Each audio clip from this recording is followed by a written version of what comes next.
지금 올라가네요. 떼지에서 1차 저지선 통과해서 지금 언덕길로 몇백 명 올라가고 있어요. 계속 피고는 있었어 나를.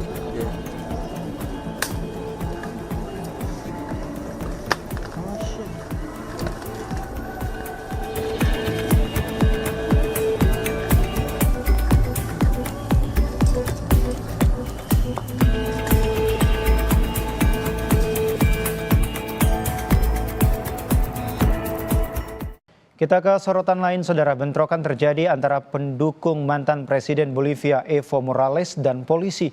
Polisi Bolivia terpaksa menggunakan gas air mata untuk memukul mundur para pengunjuk rasa. Bentrokan ini terjadi sehari sebelum sidang Evo Morales digelar.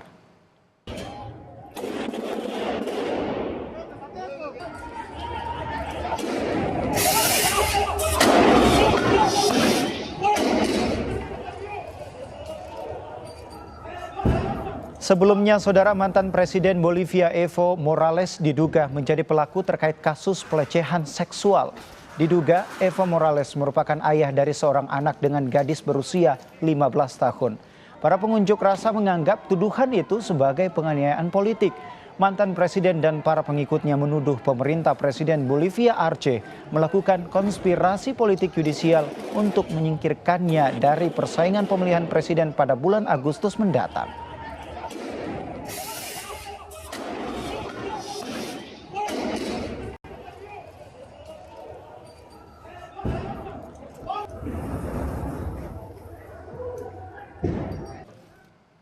Runtuhnya rezim Bashar al-Assad di Suriah meningkatkan ketegangan antara Turki dengan Israel. Hubungan kedua negara sudah tegang karena perang Gaza dan kini keduanya mengerahkan pasukan ke wilayah Suriah. Simak laporan VOA berikut ini untuk Anda. Turki dan Israel sama-sama mengerahkan tentaranya ke Suriah setelah jatuhnya rezim Bashar al-Assad. Hubungan kedua negara sudah tegang akibat perang Israel-Hamas di Gaza. Para analis memperingatkan risiko konfrontasi regional baru. In essence, Turkey is a neighbor to Israel from the north, which is not something we had before. And Israel fears that Syria will be used again for transfer of weapons from Iran to Syria, and hence it will need to operate in the future in Syria. And the situation of Turkish forces in southern Syria will create a problem for Israel and a risk for confrontation. Sebuah laporan pemerintah Israel memperingatkan risiko itu.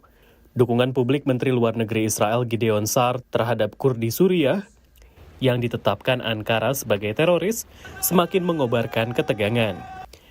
Baik pemimpin Israel maupun Turki mengklaim memiliki hubungan dekat dengan Presiden AS terpilih Donald Trump. Dan analis mengatakan itu akan memberi Trump pilihan yang sulit. Trump cabinet picks do point to a very pro-Israeli, pro-Netanyahu direction. And of course, Turkey's, the poor state of Turkish relations with Israel will be a problem, especially in US Congress. But I think separate from Trump's cabinet picks and bureaucratic picks, this group, the inner core, believes Turkey is key to this region. Sementara Presiden Turki Recep Tayyip Erdogan menginginkan peran dalam menengahi gencatan senjata di Gaza. Donald Trump sangat mendorong pembebasan sandera Israel dan langkah mengakhiri perang sebelum dia mulai menjabat bulan ini.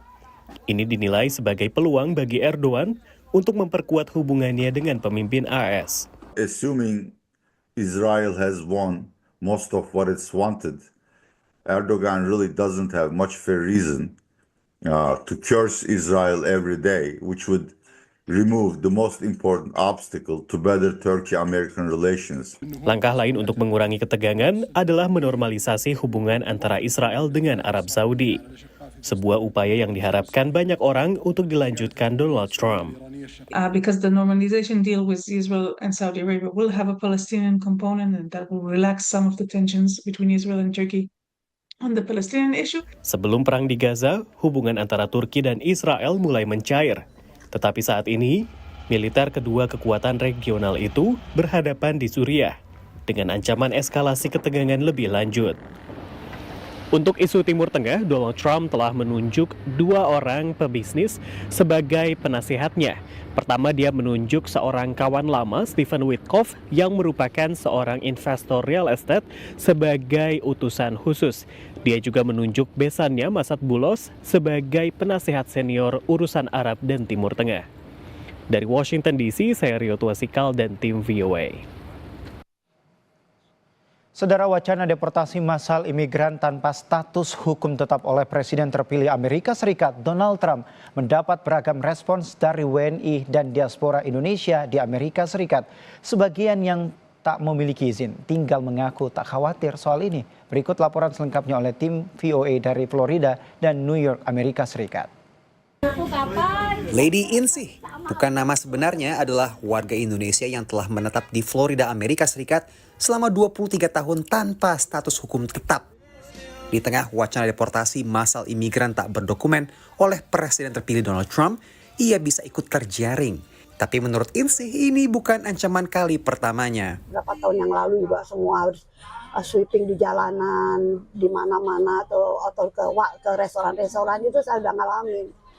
Menurut Pew Research Center, ada sekitar 11 juta pendatang tanpa izin tinggal, seperti Insih di Amerika. Saat ini bekerja sebagai juru masak di Florida, Insih mengaku pindah ke Amerika untuk mengubah nasib. Aku tuh udah nggak takut lagi karena udah terlalu lama di sini. Dan mungkin aku pun sudah siap untuk pulang. Karena memang tujuanku ke sini hanya untuk mencari kehidupan yang baik. Itu aja. Sebagian imigran tak bersurat berhasil mendapatkan legalitas meski memakan waktu yang panjang. Salah satunya adalah Maureen yang tiba di AS pasca lakoni profesinya di kapal pesiar. Perjuangan Maureen dapatkan legalitas di Amerika memakan waktu lebih dari 1 dekade. Amerika is the dreamland ya. Terus selagi kita berbuat baik, kita nggak ganggu orang, kayaknya mereka welcome deh. And you have to pay tax. Emmanuel Syukur, WNI yang bekerja sebagai juru masak di Florida, memiliki izin tinggal di Amerika. Meski tak khawatir dideportasi, ia akui cemas akan kemungkinan stigmatisasi imigran secara umum di Amerika. Akan memandang kita sebagai pendatang itu pertama pasti ada judging dari mereka dulu, tetapi tidak semua mereka seperti itu karena Amerika ini sangat membutuhkan imigran. Berdasarkan data tahun 2020 hingga tahun 2024, pihak berwenang AS melakukan 545.252 deportasi. Di antaranya adalah deportasi 71 warga negara Indonesia. Angka deportasi terbesar oleh Badan Penegakan Imigrasi dan Bea Cukai dalam periode yang sama adalah dari Meksiko, sebanyak 206.000 kasus. Menurut pengacara keimigrasian di New York, Lia Suntoso, yang tangani klien mancanegara, tantangan terbesar keimigrasian saat ini adalah antrean kasus yang sangat panjang. Kan kalau di sini hearing deportation itu disebutnya removal. Schedulingnya itu bisa 2 tahun, 3 tahun, Mas. Jadi, and that's being generous loh ya. Saya ada klien yang diminta check-in ke imigrasi karena baru nyebrang dari selatan. Check-innya masih 2028, Mas. Ada yang 2031. Dalam hal deportasi WNI di Amerika Serikat, KJRI sebut umumnya biaya transportasi pemulangan ditanggung pemerintah Amerika. Nah, itu yang kami harus double check ke mereka secara fisik, mereka kondisi sehat. Ya, pertama yang kita di aspek perlindungan WNI ya.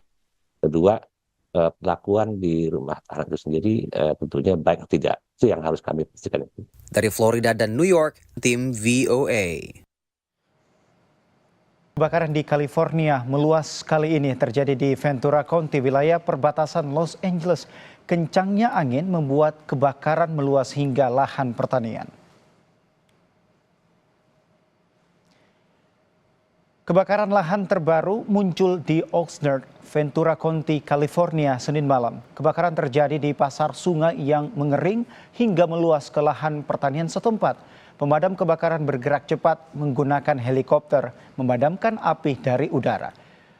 Pengeboman air atau waterbombing dilakukan demi mencegah kebakaran semakin meluas. Sebelumnya, Saudara, Layanan Cuaca Nasional Amerika memperingatkan hembusan angin bisa mencapai 105 km per jam.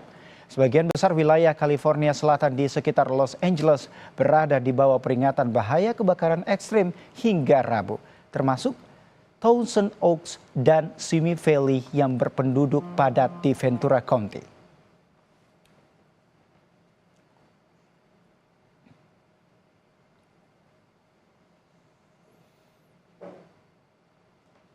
Petugas pemadam kebakaran terus berupaya memadamkan api yang meluas di California, Amerika Serikat. Setidaknya ada 124 titik kebakaran lahan di sepenjuru California hingga membuat kemajuan pemadaman terbilang lambat.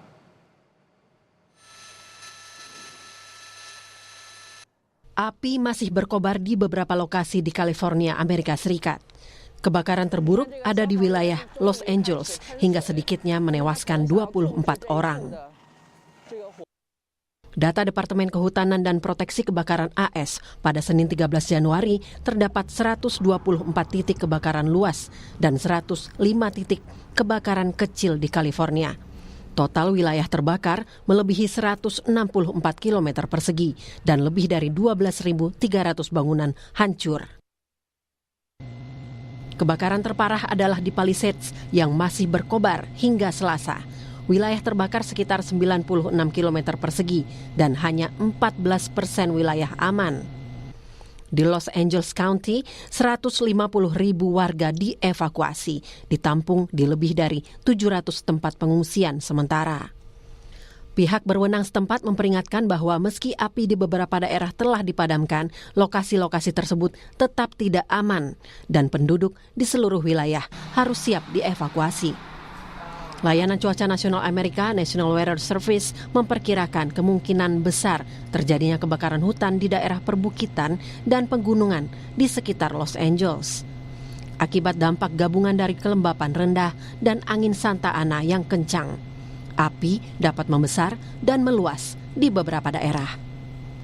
Wilayah Los Angeles berada dalam status peringatan kebakaran hutan ekstrim hingga Rabu 15 Januari 2025.